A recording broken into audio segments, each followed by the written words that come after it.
Good news, everyone! Tonight, more phobe fails. History happens, one mega loser, and more. Good news starts right now.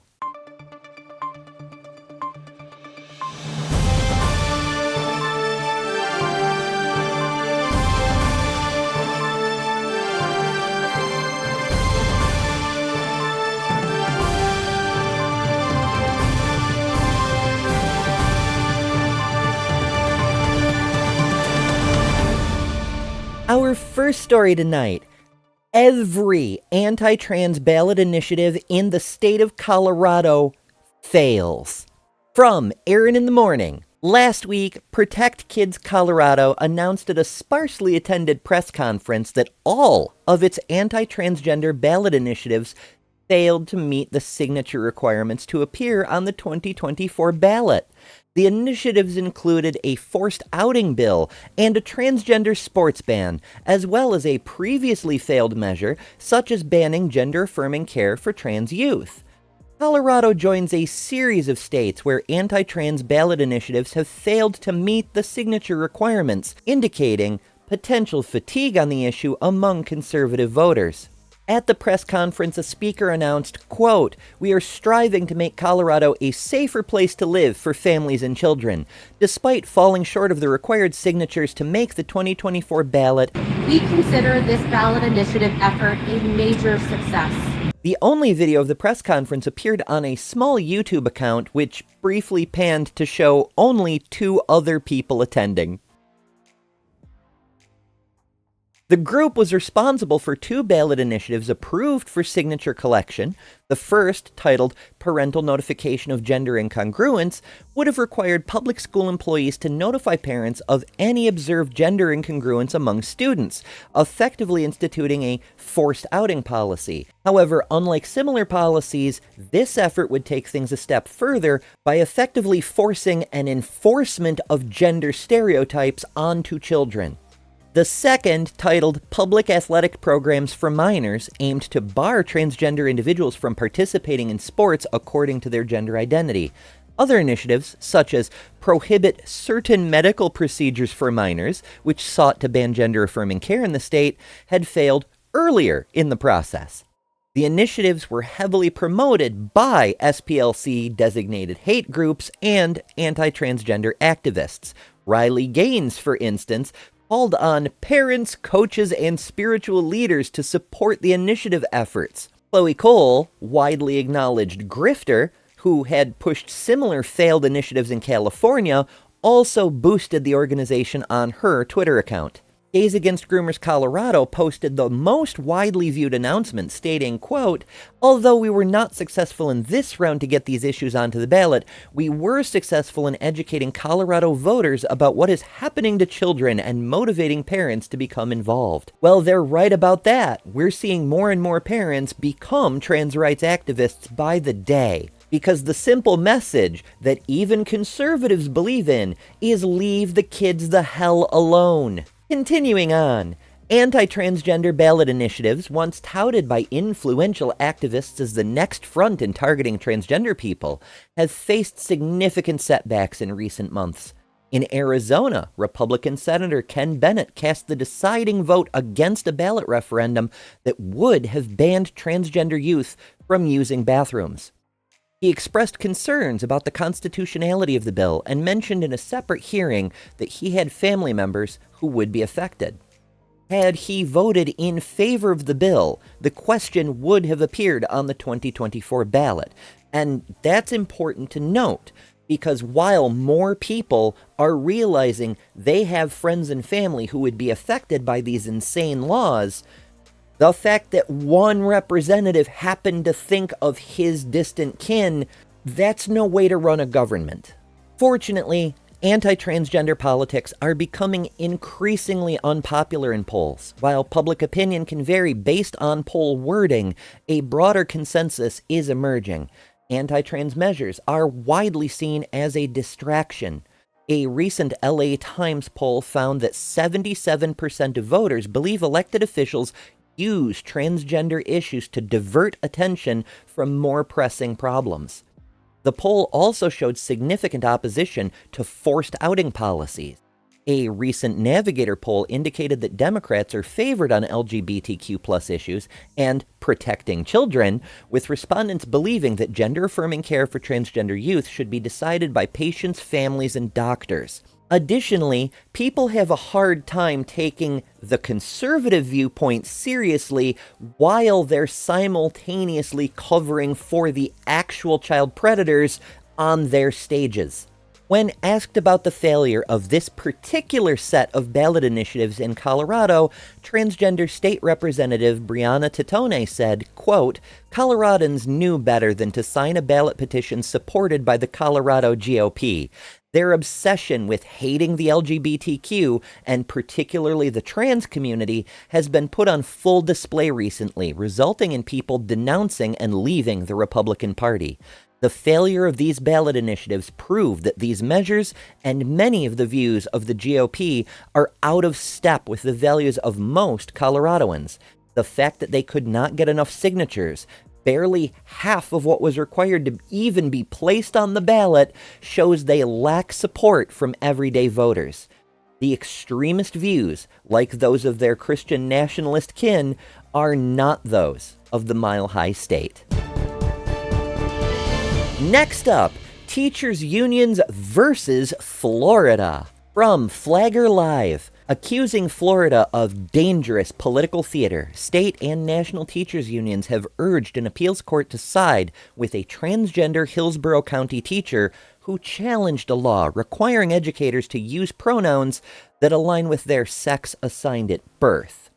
The Florida Education Association, the National Education Association, and the American Federation of Teachers last week filed a 47-page brief arguing that the 11th U.S. Circuit Court of Appeals should uphold a district judge's decision that the law violates the First Amendment rights of teacher Katie Wood. Quote, "This broad speech-restrictive law singles out Ms. Wood and other transgender educators, prohibiting them from providing students with the personal titles and pronouns they use as a core expression of their identities in their everyday lives," the brief said.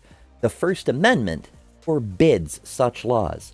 Lawyers for the state went to the Atlanta-based appeals court in April after Chief U.S. District Judge Mark Walker issued a preliminary injunction that blocked enforcement of the 2023 law against Wood. The injunction did not apply statewide or to another plaintiff, A.V. Schwandes, a non-binary teacher fired last year by Florida Virtual School, and the underlying lawsuit remains pending. A panel of the Atlanta-based appeals court is scheduled to hear arguments September 24th in Birmingham, Alabama. The pronoun restriction was part of a series of controversial measures, to say the least, that Governor Ron DeSantis and other Republican lawmakers have approved in recent years that focus on transgender people. For example, they have sought to prevent trans minors from receiving puberty blockers and hormone therapy in order to treat gender dysphoria.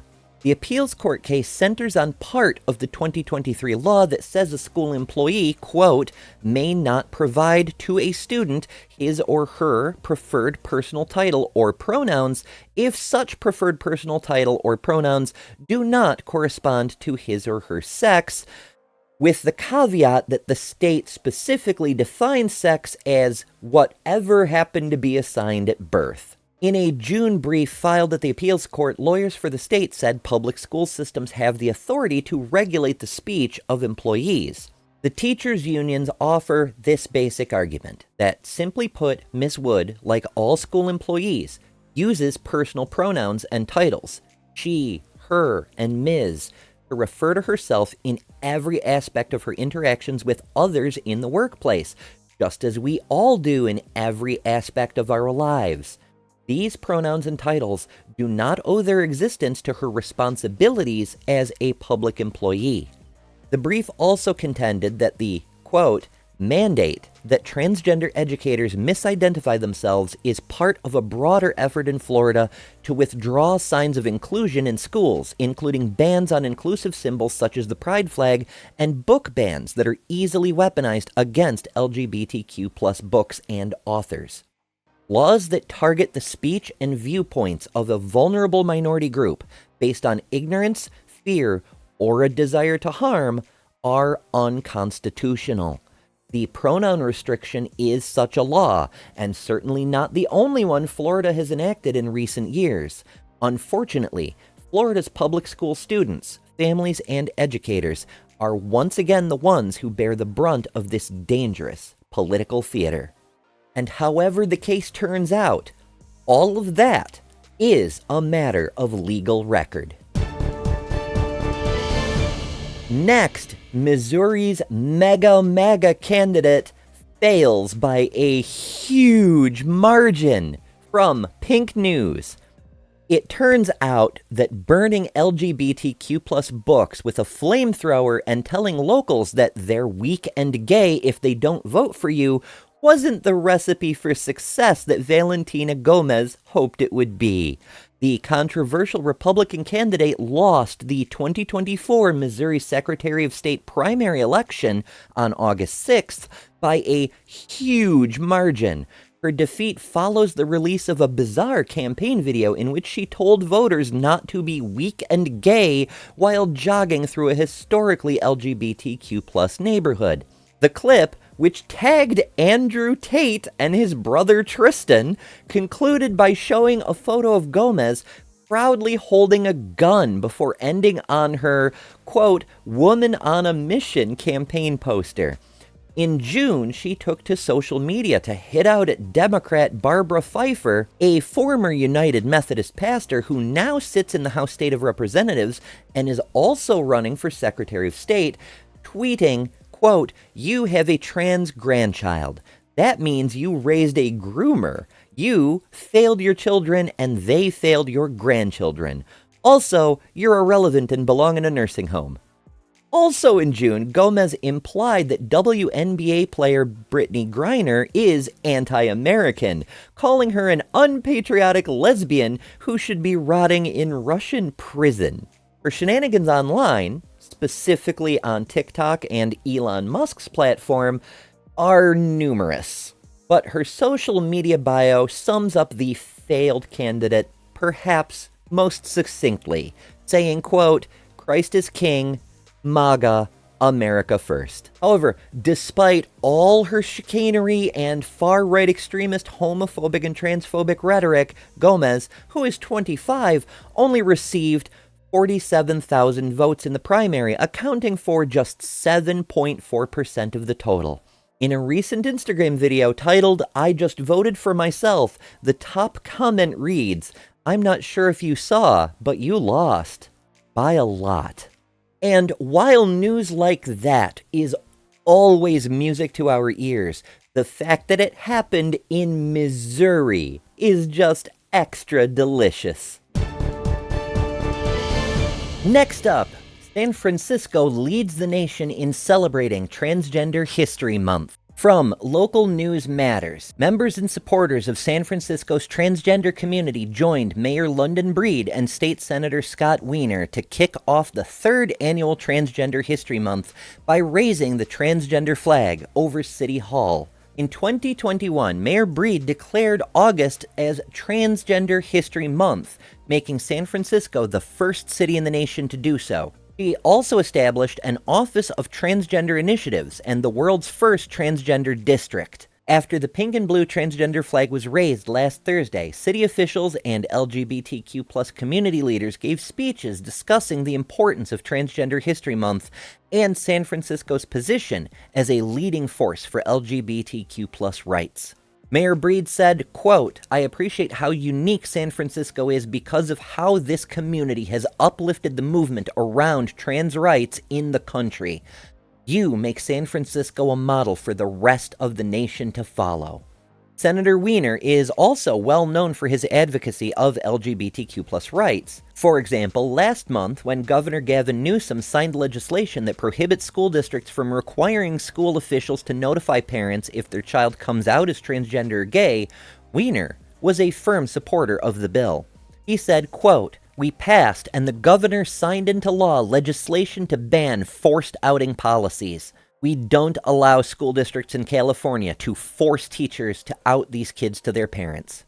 The recent expansion of local and state advocacy to enhance protections for members of the transgender community comes at a time where trans rights are under threat from across the country, Weiner said. While 2024 has been a record-breaking year for bills introduced in state legislatures that target LGBTQ+ rights, most of the bills this year have been defeated. Only 44 of the 527 have made it into law. Most of those facing challenges, and that is thanks to community action and voting. Vote. Go vote. Go vote. Honey Mahogany, a transgender woman and director of the city's Office of Transgender Initiatives, highlighted the discrimination faced by transgender youth who, quote, have become the victims of bullying by the bizarre, obsessive, and insecure weirdos on the right. While the rest of the country has seen a rise in anti-LGBTQ+ legislation and prejudice, San Francisco is seen as a safe haven for us. Gail Lala Chavez, executive director of Lavender Youth Recreation and Information Center, one of the largest and oldest LGBTQ+ youth-serving organizations in the country, said, quote, San Francisco is where we will be safe. San Francisco is where we will be affirmed. San Francisco is where we can finally live our true selves, be in community, and be loved, absolutely. And in that, there is a beacon of hope. It isn't just one city. Do remember how quickly this reactionary mind virus spread across the country. Just a few years ago, there were 0 anti-LGBT laws being passed in state legislatures. Today, there are hundreds being proposed, but almost all of them failing.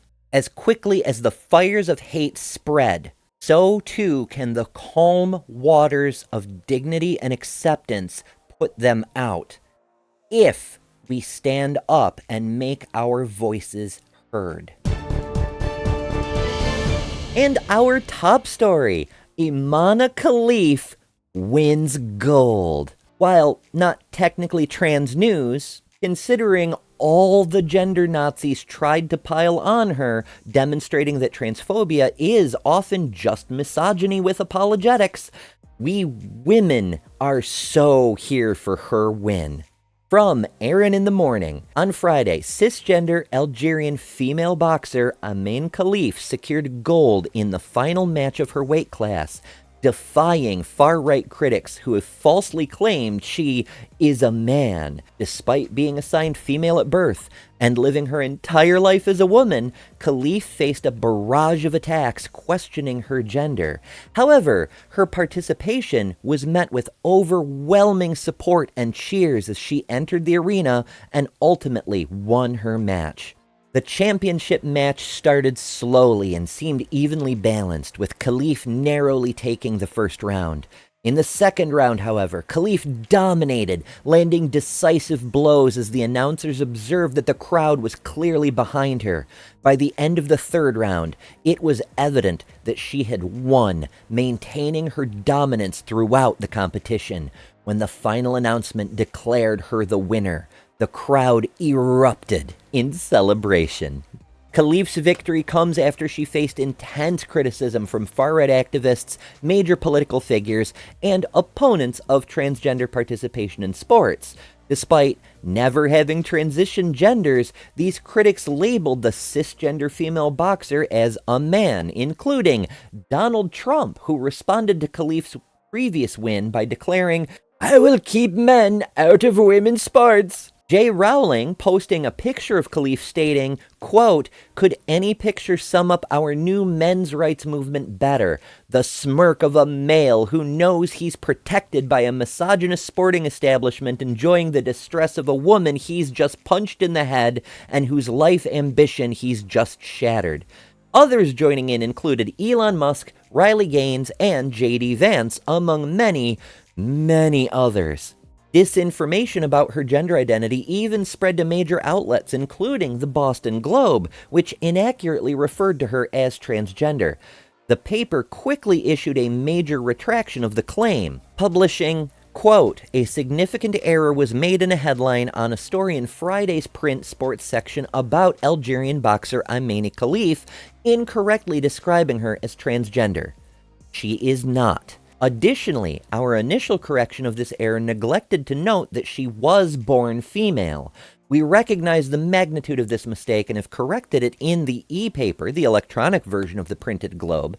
This editing lapse is regrettable and unacceptable, and we apologize to Khalif, to Associated Press writer Greg Beecham, and to you, our readers.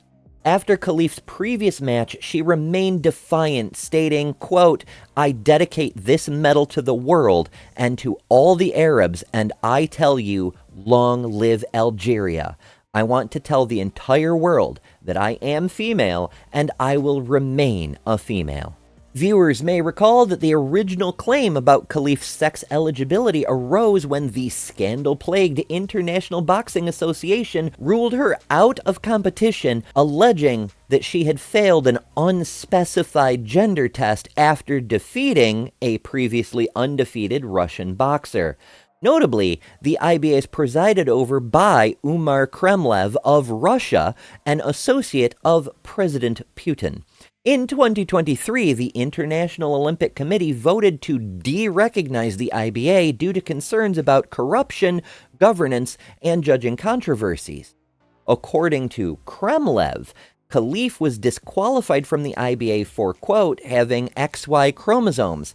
However, no such results have been presented. Additionally, many cisgender women have XY chromosomes without knowing it, and some have even given birth. In 1996, chromosomal testing was used on all female Olympic athletes, only to discover that 8 women had XY chromosomes without knowing it.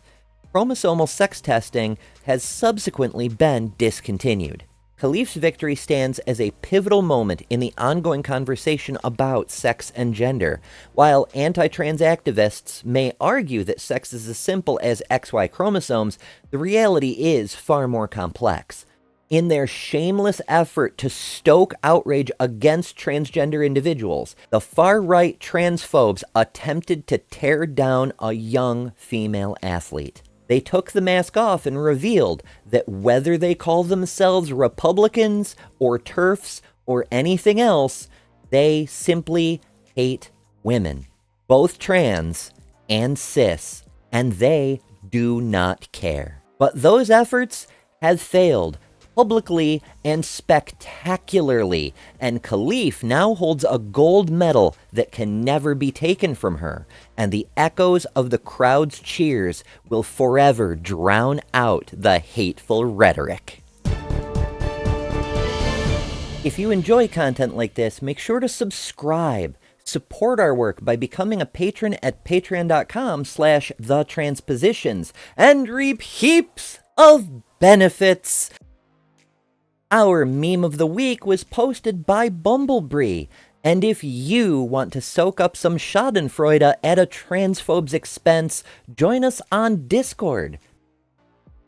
Also, if you have good news concerning trans people that you'd like to see reported on, you can tell us about it in the Discord as well. For the Transpositions, I've been Ember Belrad.